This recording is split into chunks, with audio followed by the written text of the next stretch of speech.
Friends, India में एक scenario बहुत कॉमनली हमें देखने मिलता है और वो ये है कि रोड पे से जाते समय अगर दो गाड़ियाँ गलती से एक दूसरे को टकरा जाएं या फिर कोई गाड़ी दूसरी गाड़ी के लिए ज़्यादा हॉर्न बजा दे या फिर किसी को साइड नहीं दी जाए, तो ऐसे वक्त ये दोनों गाड़ियाँ बीच ट्रैफिक में पार्क की जाती है और इस पूरे सिनेरियो पे विचार विनिमय किया जाता है, इर्रिस्पेक्टिव ऑफ द फैक्ट कि पीछे ट्रैफिक जाम हो रहा है। ऐसा क्यों होता है friends?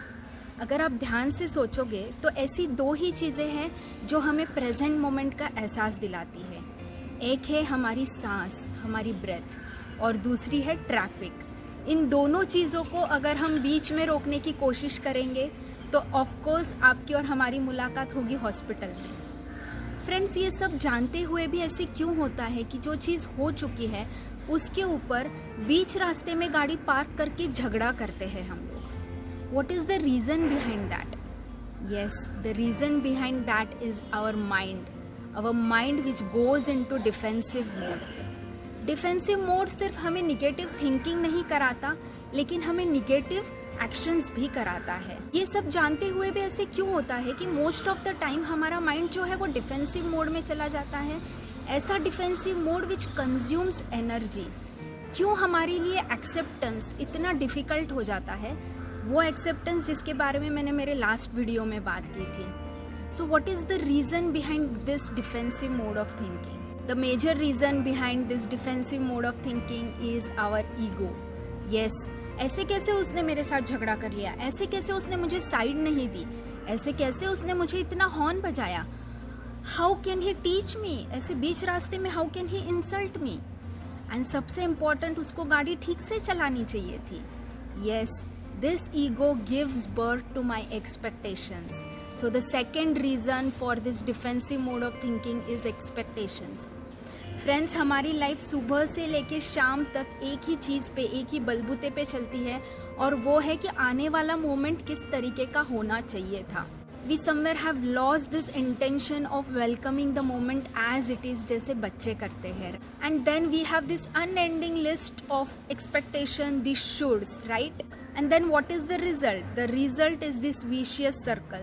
The vicious circle of ego which gives birth to my expectations. My expectations which thinks how the moment should be. For that purpose, I again go into protecting my ego. And for protecting my ego, I go into the defensive mode of thinking.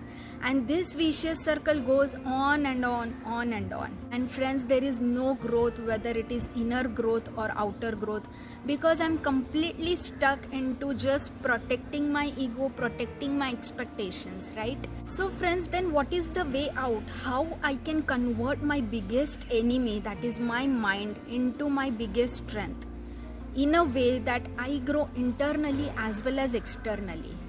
The only way out is to take a pause and then reflect whether my mind is going into the defensive mode and ask yourself a question कि मैं जो अभी कर रही हूँ, क्या वो मैं सिर्फ मेरा ईगो सेटिस्फाई करने के लिए कर रही हूँ या मेरे जो एक्सपेक्टेशंस है उसे फुलफिल करने के लिए कर रही हूँ? जो मैं अभी सोच रही हूँ, whether it is consuming my energy or it is giving me freedom.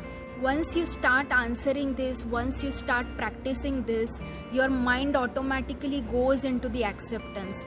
The moment you go into the acceptance, that moment, that experience sets you free. No ego, no expectation. There is only freedom to move forward.